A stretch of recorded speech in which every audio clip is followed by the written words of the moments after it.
Bismillah, Assalamualaikum warahmatullahi wabarakatuh.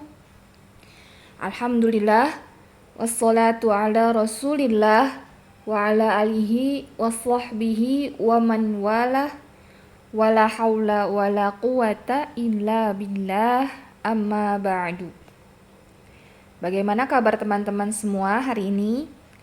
Insya Allah semua dalam penjagaan Allah Ta'ala, dalam kondisi sehat walafiat, dalam kondisi yang bisa untuk belajar, ya, memahami materi yang akan kita bahas. Masih berlanjut ke huruf alisan, kali ini ke 3 huruf lam, nun, dan ro.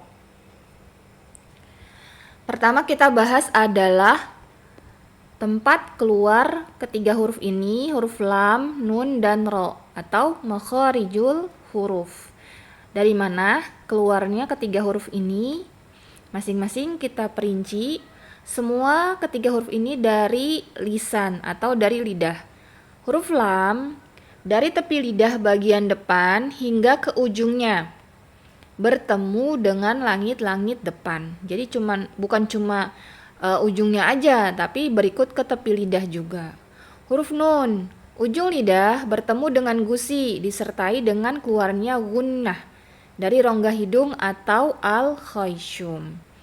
Dan huruf ro, ujung lidah beserta punggungnya bertemu dengan gusi atas. Ya, perhatikan masing-masing keluar huruf tersebut. Nah, kalau kita gambarkan, kalau kita lihat pada gambar huruf lam, ya, tempat keluarnya seperti ini, ujung lidahnya ya, posisinya. Kemudian huruf nun, ya, ada garis-garis di area hidung, itu al-khayshumnya. Kemudian huruf ro, ya, yang bagian atas ini ada 2 juga bentuknya. Kenapa? Kenapa huruf lam dan ro? Huruf lam dan ro ini ada 2 gambar, sedangkan huruf nun 1. Nanti kita jelaskan ke perbedaan huruf-huruf ini. Nah, untuk lebih detailnya dari penjelasan masing-masing huruf ada di makharijul huruf yang kita sudah selesaikan dari huruf hamzah hingga huruf ya. Nah, perhatikan dari ketiga huruf itu, dari ketiga gambar yang tadi kita lihat, patokannya 3 gambar ya, dari ketiga huruf lam, nun, dan ro, ya, ini berurutan, berdekatan. Nah, kalau misalkan posisinya tidak pas, keluarnya masing-masing huruf nanti akan berbeda. Misal huruf ro, ya, tidak pas di posisinya, itu akan terdengar ro gitu, karena misalkan terlalu ke belakang. Atau huruf ro terlalu ke depan, ya, harusnya posisinya dia agak di belakangnya huruf nun, ini dia terlalu maju ke depan. Itu nanti suaranya pun akan terdengar beda, ya. Jadi urutannya sudah seperti itu, ya. Mereka memang berdekatan satu sama lain, ya, karena memang posisi masing-masing dari huruf itu berdekatan untuk ke langit-langitnya, tapi tidak sama, ya, posisinya. Perhatikan yang tadi dari ketiga huruf tersebut. Selanjutnya kita masuk ke perbedaan dari ketiga huruf lam, nun, dan huruf ro. Ini apa saja perbedaannya? Karena pasti dari ketiga huruf ini ada perbedaannya. Yang pertama adalah ini dibedakan ya. Semua huruf ini masuk ke kategori huruf istifal. Tetapi kalau huruf nun itu dia hanya huruf istifal saja. Makanya tadi gambarnya itu cuma 1, ya, huruf nun itu. Sedangkan kalau huruf lam dan ro, meskipun dia masuk ke huruf istifal, terkadang dalam case tertentu dia dibaca tebal. Contohnya, huruf lam pada saat pelafalan huruful jalalah, ya, kalimat Allah, itu dibaca tebal jika diawali dengan huruf sebelumnya itu berharokat, fathah, ataupun dhammah. Contohnya seperti itu. Huruf lam, nun, dan ro ini sama-sama memiliki sifat jahar atau udara tertahan, bainiyah, suara mengalir sebagian, istifal, infitah, artinya ketiga huruf ini dibaca tipis. Tapi ada case tertentu yang tadi saya jelaskan, huruf lam dan ro ini terkadang dibaca tebal. Case tertentu, dan itu ada syarat-syaratnya. Tapi dia semua ini masuk ke huruf yang dibaca tipis. Yang membedakan adalah kalau huruf lam ada sifat yang namanya inhiraf. Artinya apa? Perhatikan di gambar. Karena lidah ya menutup jalan suara, maka suara inhiraf atau keluarnya suara untuk huruf lam itu dari celah kiri dan kanan lidah. Ya, keluarnya suara itu melenceng karena lidahnya kan menghalangi suara. Jadi, suara yang keluar suaranya dari kanan dan kiri lidah. Itu inhiraf untuk huruf lam. Lalu bagaimana dengan sifat inhiraf yang ada di huruf ro? Ya, melencengnya suara itu kalau huruf ro dari tengah lidah kita. Lidah kita kan itu ada celah ya. Kalau kita tempelkan lidah kita ke makhraj huruf ro, nah keluarnya itu dari tengah itu, dari celah tengah lidah kita. Ya, melencengnya dari situ. Nah, inhiraf ini berkaitan juga dengan sifat takrir yang dimiliki oleh huruf ro, yaitu getaran. Kan kalau kita menyebutkan huruf ro, kita ada getaran tuh, ar, ya. Jadi tidak yang ar, tidak berlebihan, juga tidak ar, ya. Tidak keluar takrirnya, tapi sedang-sedang saja takrirnya. Nah, takrir ini tidak berlebihan, tidak kentara jelas banget ketika dia tasydid, dan dia tidak juga membentur sifat inhirafnya. Jadi saling berhubungan, saling berkaitan antara inhiraf dengan sifat takrir yang dimiliki oleh huruf ro. Al ya. Jadi keluar inhirafnya dari tengah ya, yang saya lingkari kuning itu area tengah. Jadi kalau lidah kita itu kita lihat kan pasti ada celah ya, celah kecil di tengahnya. Kemudian kita ke sifat huruf nun, ada gunnah. Apa itu gunnah? Suara sengau ya, yang keluar dari rongga hidung. Nah, kenapa ini keluar dari rongga hidung ya, yang ditanda panah itu, tanda panah biru? Karena jalan suara sebagian tertutup dengan lidah yang area merah, maka sebagiannya lagi akan keluar dari rongga hidung atau al-khayshum. Makanya kalau misalkan kita tutup hidung kita, sempurna tidak huruf nunnya? Bisa tidak terlafalkan dengan jelas huruf nun yang kita lafalkan? Susah ya, karena memang jalan sebagian suaranya dari hidung. Kalau kita tutup hidung kita ya sudah ya, tidak jelas suara kita melafalkan huruf nun karena memang suaranya keluar dari rongga hidung. Mari kita lafalkan, kita praktikan ketiga huruf yang tadi kita bahas, lam, nun, dan ro. Fathah, la, na,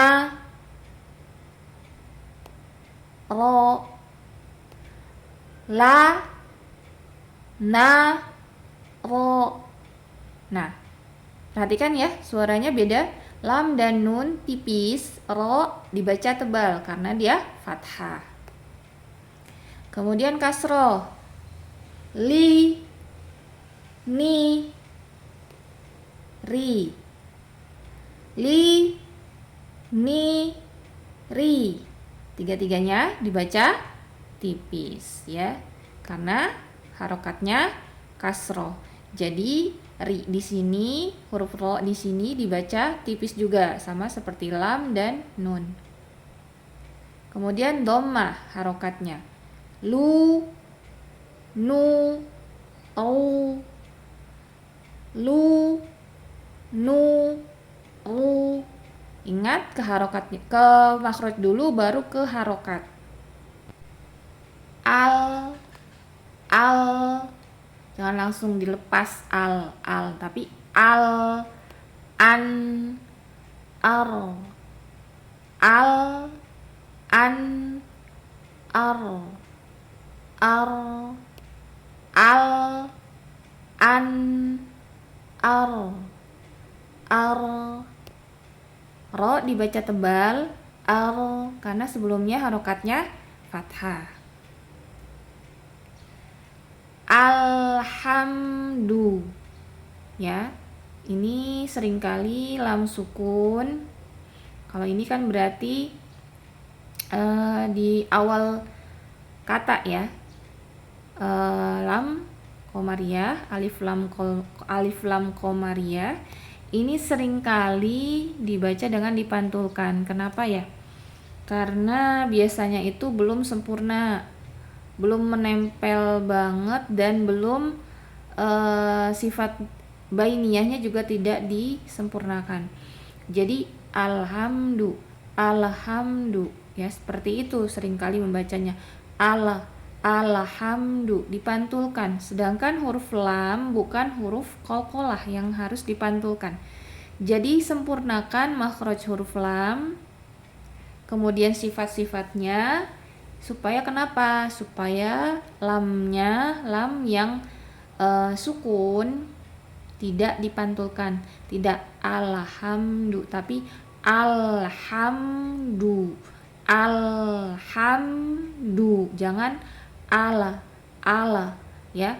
Baru menyentuh ujung lidah sampai dengan tepi kiri kanannya itu baru menyentuh atasnya, ala, udah langsung diturunin. Sedangkan belum makhrajnya tuh belum benar-benar sempurna, dan sifatnya juga belum ditunaikan. Kan ada bainiyah ya, dia ada sifat yang suara tuh mengalir. Alhamdu ya, seperti itu bacanya. Kemudian yang seringkali juga dipantulkan ini huruf nun yang sukun. Sedangkan huruf nun yang sukun ketika dia di depannya huruf al-halq ya, jadi dibacanya harus jelas atau dibaca ilhar. Jadi jangan dipantulkan, jangan an'amta, an'amta. Ini kasusnya sama seperti huruf lam yang sukun. Huruf nun yang sukun juga yang dibaca izhar seringkali dibacanya itu dipantulkan, an'amta. Harus nempel sempurna sampai dia tertunaikan juga hak dia, makhraj dan sifatnya, baru pindah ke huruf berikutnya. Nah, huruf di sini kan huruf ain. An'amta. Karena kan huruf nun dalam kondisi apapun dia ada gunnahnya. Ya, lebih dia kepada misalkan dia berharokat ataupun dia dalam kondisi sukun. Dia ada gunnahnya. An'amta. Jadi jangan dipantulkan. Kemudian kondisi huruf nun yang tasydid. Nun dibaca ini gunnahnya akmal matakun. Jadi gunnah pada saat dia kondisinya tasydid itu harus ditahan terlebih dahulu bacanya. Jadi bacanya jangan inna, tapi inna. Ya, ditahan dulu bacanya ya. Sifat gunnahnya itu dia yang paling tinggi. Inna. Jadi jangan inna terus langsung ke kata yang berikutnya, tapi harus ditahan terlebih dahulu gunnahnya. Kemudian kita ke contoh huruf ro yang dibaca tebal. Nah, di sini ro-nya dibaca tebal itu pada saat dia kondisinya harokatnya dhammah. Kalau tadi kan sekilas sudah dibaca yang tebal itu pada saat dia kondisinya harokatnya fathah atau ro sukun, huruf depannya itu dia berharokat fathah. Nah, kalau sekarang ro-nya harokatnya dhammah. Ini juga ro dibaca tebal. Jadi pangkal lidah harus dinaikkan pada saat pelafalan huruf ro. Tapi huruf yang lain tidak ikutan tebal. Yash'uruna, yash'uruna, ru. Ya, pada saat ru itu di pangkal lidah dinaikkan. Yash'uruna. Jadi jangan yash'uruna. Yash'uruna. Sudah domah, sudah dimonyongkan, tapi dia tidak naik pangkal lidah, tapi harus yash'uruna, runa, ya, yash'uruna,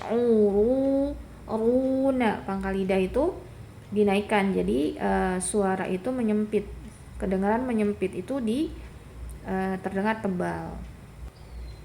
Demikian materi kita. Semoga materi ini dan channel ini bermanfaat untuk kita semua. Allah mudahkan kita untuk belajar tahsin, belajar tajwid, belajar memperbaiki bacaan Al-Quran kita. Semoga Allah mudahkan semua.